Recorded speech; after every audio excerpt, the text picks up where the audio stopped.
फांसी बहुत सालों से सजा का एक जरिया होता आ रहा है। लेकिन क्या आपने कभी ये सुना है कि हाथी को भी फांसी दी गई है, और वो भी शहर के बीचों बीच लगभग 2000 लोगों के सामने उसको फांसी पर लटका दिया गया। जी हाँ, आज हम बात करने वाले हैं ऐसे ही एक हाथी के बारे में, जिसकी कहानी को सुनकर शायद आपकी आंखों में आंसू भी आ जाएंगे। ये बात है अमेरिका के एक टाइटी शहर की, जहाँ पर फॉक्टिस पार्क नाम की एक सर्कस कंपनी थी, जिसमें मैरी नाम की एक एलिफेंट थी जो वहाँ पर सर्कस दिखाती थी। उस वक्त फॉक्टिस अमेरिका की एक बहुत ही फेमस कंपनी थी। ये साल था 1916, जब सब कुछ बहुत ही अच्छा चल रहा था। उस सर्कस का एक वर्ल्ड फेमस शो भी था जिसका नाम था स्पार्क्स, और उसको देखने के लिए बहुत सारे लोग भी आते थे, जिसके चलते ही ये कंपनी बहुत सारे पैसे भी कमा रही थी। इस सर्कस का मेन कैरेक्टर थी मैरी, जिसके खेल कूद को देखने के लिए लोग बहुत दूर से भी आया करते थे। मैरी का वजन 5 टन होने के बावजूद भी वो बहुत ज्यादा उछल कूद और बहुत जोश में सभी को खेल दिखाती थी और सभी को एंटरटेन करती थी। उसकी अपने केयर टेकर के साथ बहुत अच्छी अंडरस्टैंडिंग भी थी। लेकिन एक दिन सर्कस के ऑनर के साथ मैरी के केयर टेकर की कुछ प्रॉब्लम हो गई और वो केयर टेकर सर्कस छोड़कर चला गया, जिसके बदले सर्कस कंपनी ने एक नया ट्रेनर रखा जिसका नाम रीड एंडिक्लो था। उसको मैरी को ट्रेन करने और उसके देखभाल करने के लिए कहा गया था। लेकिन नया ट्रेनर होने की वजह से उसे मैरी के साथ एडजस्ट करने में प्रॉब्लम हो रही थी, और ये बात उस कंपनी के ऑनर को भी पता थी। और मैरी भी ट्राई कर रही थी नए कैटेकर के साथ एडजस्ट करने की, लेकिन वो एडजस्ट नहीं कर पा रही थी और बहुत खोई खोई सी रहने लगी थी। कैसे भी करके सर्कस में तो शो मैनेज हो ही रहा था, लेकिन एक दिन इस सर्कस का रोड शो था जिसमें मैरी भी थी, जो शो की एक मेन कैरेक्टर भी थी। उस दिन उसका कैटेकर मैरी के ऊपर बैठा हुआ था और मैरी रोड पे चल रही थी। बस रोड शो के कुछ ही वक्त के बाद मैरी को रोड के उस तरफ खाने की कुछ चीज दिखी और वो शो छोड़कर रोड के दूसरी तरफ भागने लगी।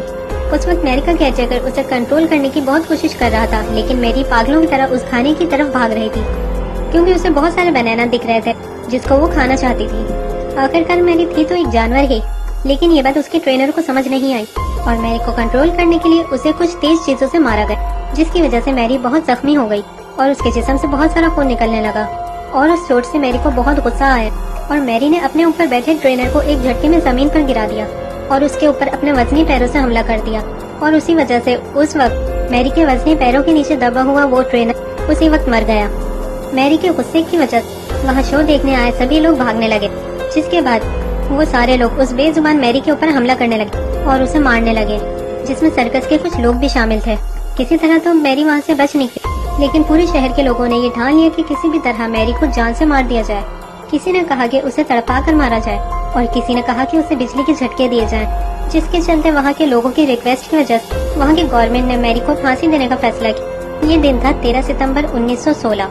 इसी दिन मैरी को फांसी दी गई थी, तकरीबन 2000 लोगों के सामने। मैरी को उठाने के लिए 100 टन उठाने वाले ट्रेन को लाया गया, लेकिन पहली बार जब मैरी को ट्रेन से लटकाया गया तो ट्रेन की चेन टूट गई और मैरी ट्रेन से 20 फीट नीचे आ गिरी और उसकी गर्दन टूट गई और बहुत खून निकलने लगा।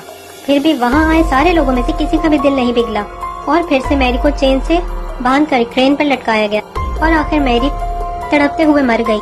मैरी एक बेजुबान जानवर थी और उस दिन उसे खाने के लिए रोका गया था और न मानने पर उसे मारा भी गया था, जिस वजह से उसने रीड को मार दिया था और उसके गुस्से की वजह से उसे फांसी दी गई। दरअसल उस दिन मैरी को नहीं बल्कि इंसान की इंसानियत को मारा गया था।